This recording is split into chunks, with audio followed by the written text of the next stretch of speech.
Greetings, dear ones. I am Cryon of Magnetic Service.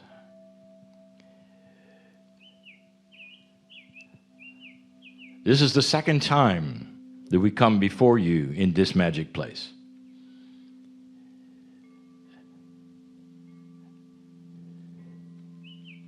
In review, this is indeed a crystalline magic node.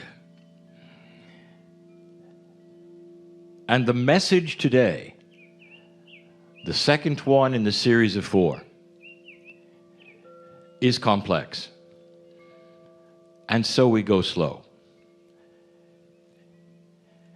There are many of you here that are not necessarily interested in the minutiae, have not necessarily heard the other messages.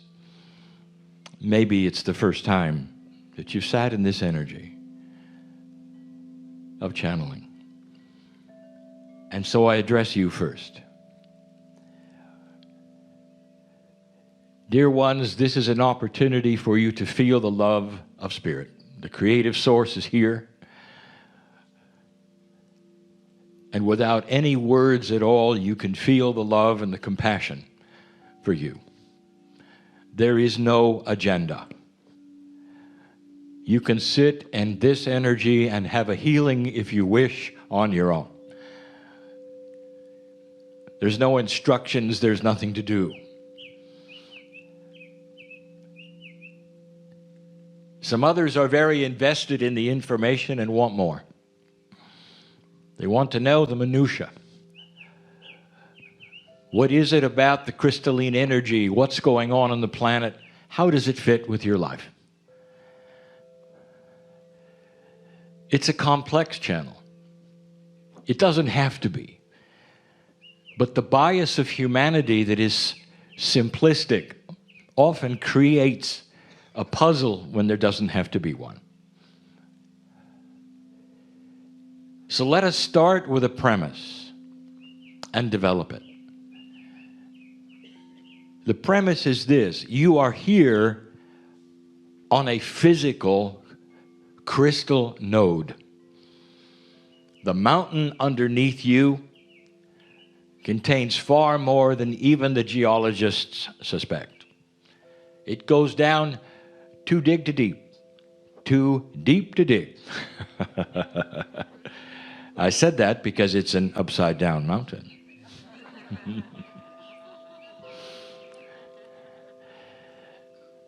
And so it would surprise even those who are the experts how much is here. And it affects the planet. It affects the planet especially metaphysically. But this is physical. And the attributes of the physical quartz crystal we will speak more of in just a moment. The second thing we discuss, which is totally and completely apart from the physical, is the crystalline grid of the planet. That is not physical. It is completely esoteric. It is an energetic grid that is named crystalline because of its attribute of remembering. So let us separate those now and forever in the discussion. The quartz crystal that you look at, that you mine, that you're working with today, that we speak of as the node itself, is physical. The crystalline grid of the planet is not. It's invisible, but we call it the crystalline grid because of the attributes of remembrance.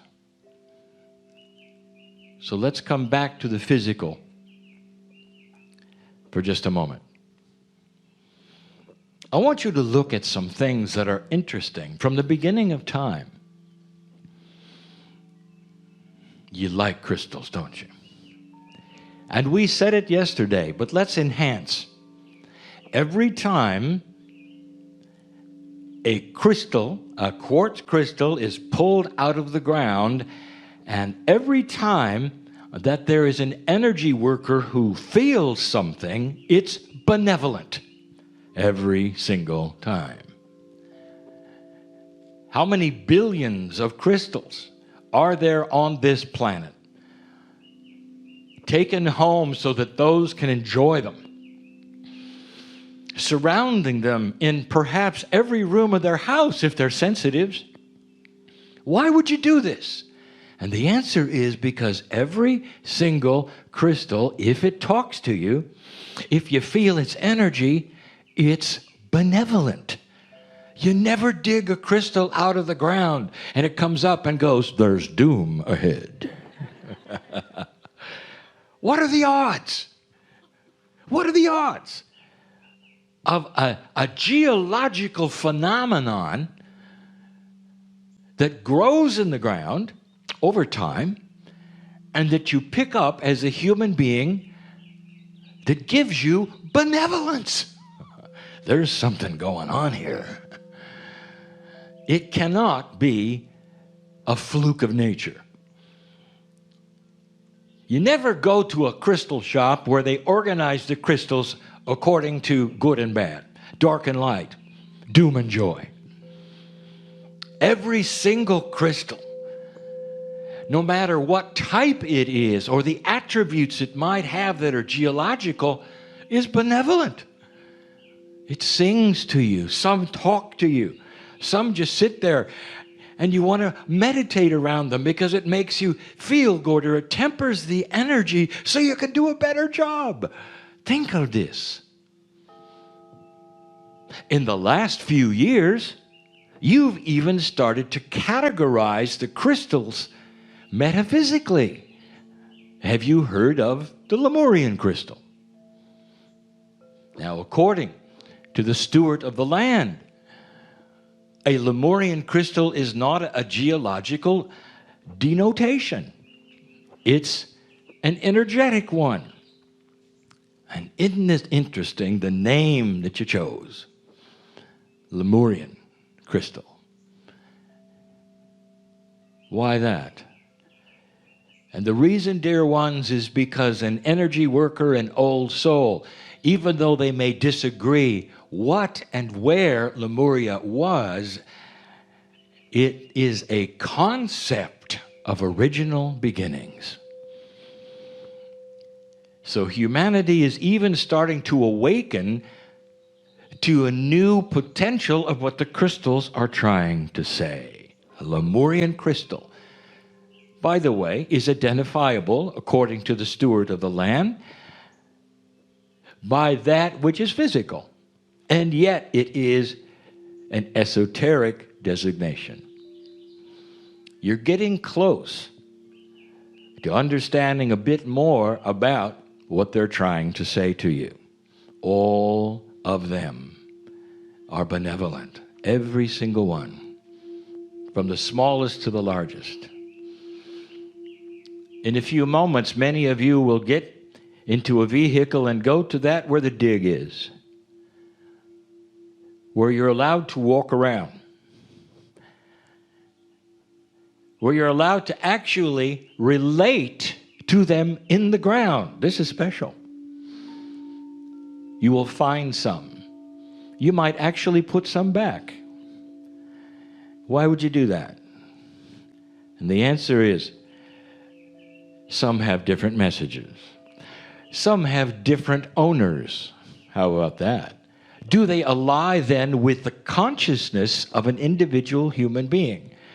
Now, do I have to tell you yes or no to a group like this? They call to you. There are a lot more crystals than there are humans. And so many can call in specific ways. It's a delightful idea. It's what brings you here. It's what puts a smile on your face when you look at them. That's the crystal that is physical. I want you to remember these attributes now as we talk about the ones that are not physical, that are what we call the crystalline grid attributes. And then we're going to describe the relationship between the physical node here and the esoteric invisible, which is the grid of the planet called crystalline. Remember, one is physical, one is not. What is the crystalline grid? We have taught it, we have described it, but here in this node is where it all comes together. I want to give you a story so you really understand what the crystalline grid is for and what it does and how it works. Imagine in this very land, imagine a battle. Often it's brother against brother. It's the Civil War. Imagine that you are in this war and you are a soldier and you're not a warrior. You're probably a farmer. You're handed a weapon, you represent an idea. You're put on the battlefield, given a uniform that probably doesn't fit. Some of you get shoes, some of you don't. Right away in the battle, the bullet finds its mark and you know you are mortally wounded. You fall to the dirt. I want to tell you something. All men and women, they die differently. That there's one thing you have in common. In those last moments of death, you forget the battle. You don't care who wins. You feel the blood leaving, the life force is going, and it's true what they say, that the soul and the brain cooperate to slow things down for a moment or two. And the thing you think about is not the battle, and your ears don't hear anymore.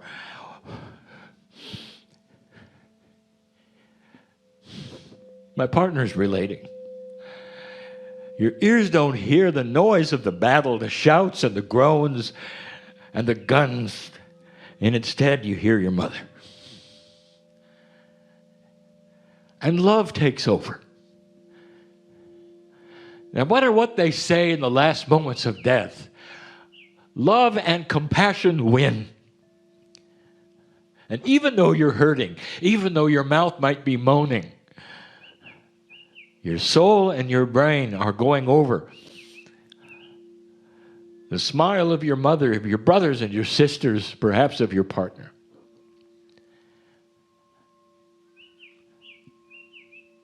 There's drama there. The death that occurs, and then all is quiet. And on these battlefields of this Civil War, there are tens of thousands of these stories. Now I want to ask you something. Human being, right now, today, some of you have walked into those battlefields because they have been preserved as monuments of what put this country in an attitude that it has today. And if you're a sensitive and you walked into that battlefield, question, did you feel anything? And some of you say, oh yeah. Some of you were uncomfortable because your Akash is starting to reveal things. Some of you who didn't have an experience there felt it anyway. Question, for you to ponder what's going on that you would feel anything at all. Did the dirt have a memory? Did it play back? Did you hit a button? Did you see a video? And the answer is actually yes. That's what the crystalline grid does. It remembers the most dramatic things in history that have happened. It's not just in the battlefields. I'm speaking of what you would call the American continent, right here, right now. I would like to talk about that.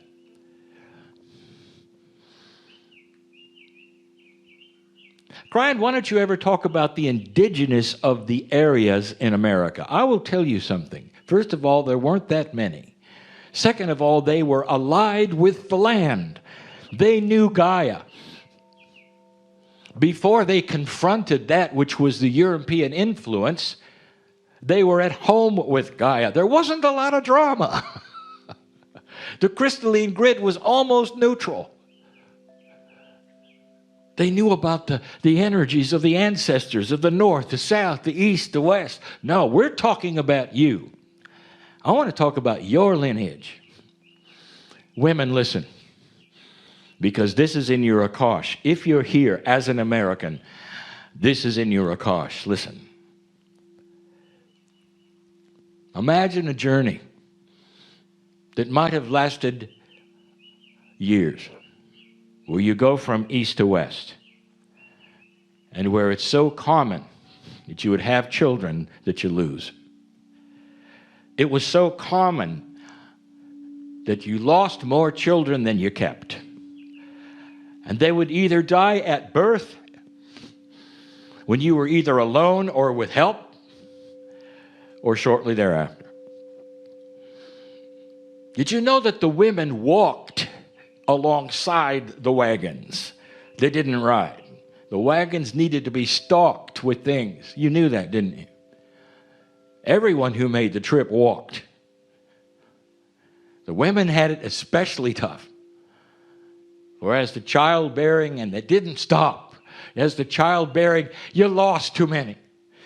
I'd like to tell you the land is covered with little burial grounds that have no names. It was so common, women, you didn't even name the child until it was 3 months old, because you didn't know whether you got to keep it. That's in your Akash. That's in the crystalline grid of this land. Now, what does this tell you? Several things. Number one, the land has memory. That's the crystalline grid. If you look at this worldwide, what has defined humanity as you know it today? And the answer is war, suffering, and drama. That's what has defined. It's defined you. It's defined Europe, South America, everywhere. Where everyone is and the languages they speak, it's all due to war. The most profound things you feel as you walk around has to do with suffering. And dear ones, that is the remembering of the crystalline grid. Now, the grid did not create suffering. It just remembers it. And that is the function of the grid, to echo human nature, to provide a lineage of remembrance, to feed the Akash. And this is why we have always said that which consciousness does stays on the planet. Suddenly, you have a shift. And the shift that you have in 2012 is the one that was given by almost all of the ancients of the planet. And suddenly this node becomes active. This node is physical. And what did I tell you about the crystals? They're benevolent. There's a reason. They have been waiting all over this planet. They give you messages that you enjoy, that you feel, and suddenly they've got a big message because they are beginning to fast track the invisible grid with benevolent information that is going to temper all of the suffering, all of the war, and start rewriting the crystalline grid. I'll tell you what the messages are. For those who are sensitive enough to listen, understand a crystal in front of you, in its beauty, in its transparency, the message is difficult. It's the rewriting of the future. Rewriting of the future. It starts to tell you about a future that you don't know. We'll call it future history, because almost every single old soul carries a bias of remembrance that says you're doomed. Look at your movies, you're doomed. All of the storytellers, the best stories that come out are ones that you have because you're doomed. It talks about the aftermath of war. Show me the movies, the stories, the books that talk about a new planet that has no war, about the puzzles that might be there, of the benevolence, of the compassion, of the beauty. They're nowhere yet, but they will be, because when the grid has been rewritten by this node you're sitting on and the fast track that's coming, your crystals are going to start talking to you, and they're going to say, you have no idea where you're going. It's beautiful. Rewrite that which you consider is your future. Listen, this is so powerful that precogs, those who sense the future, are still sensing an old future. And repeated, they will give you information that says this is awful and it's going to happen, and this is awful and it's going to happen. They're just picking up what was, not what is. And that's why this node is working the way it is. One more thing. Many Americans, not the natives, the ones that came in the last 200 years, many of them say we have really no ancestors. Dear Kryon, how can we honor the ancestors when we don't really have any? We're from everywhere. Let me redefine your ancestors, American. The ones in the battlefield, the mothers walking alongside the wagons, the families who didn't make it, the ones who did. You can have ancestors that are only 200 years old. Those are your ancestors. Those are the ones who shaped the grid and the remembrance that you have. One of the most controversial things that I can tell you in closing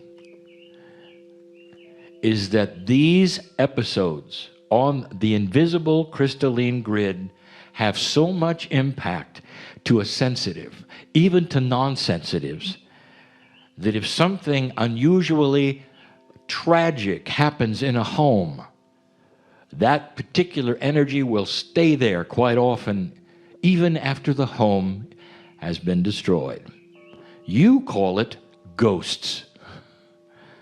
It's a playback system of the crystalline grid. On a certain date, a certain time, a certain frequency, you can measure it. Instruments will see it. Sometimes you will. The difference between a ghost and what you might call something else that has energy is that this particular episode you cannot interface with. It doesn't talk to you. It simply plays out and plays out and plays out. Nobody's trapped. There are no entities there. It's an esoteric video. And you can count on it. You can set up your instruments and your cameras and capture it. That's the crystalline grid. By the way, when it comes to things that go bump in the night, you have no idea what you're seeing. None. Humans categorize them all into one thing: unusual. Some of them are physics, some of them are normal. There'll come a time when you laugh at yourselves for being afraid of something. It was beautiful. And then you'll understand someday, when you can see multidimensional things, exactly what's going on. That's how powerful the crystalline grid is. Dear Cryon, are you telling me that when you rewrite this grid from this node, that even those things may change? And the answer is, they will. You're going to start seeing it. Hauntings that are no more. Energies that can no longer be felt where tragic things happen, where people died. Flowers that grow where flowers never grew before. The sun comes out in dark places. This is the prediction of the planet past 2012. It's the reason for this place. It's always been here, waiting. The message to you, specifically, rewrite your future. Now the crystals in your home and all around you aren't just benevolent. The message is clear. Do you have a doom bias? Clean it up. Because you're not going to get to that future yet that is there when you're always expecting the other shoe to drop, when you're always expecting something bad. What is your bias about your life? What's the bias about your age? All of this can be rewritten. And this is the place that'll do it. If you're able to go to the dig today, listen. For there'll be some talking to you. More than just take me home. They'll say, we've waited millions of years for you. Take me home. It's a little different. And so it is.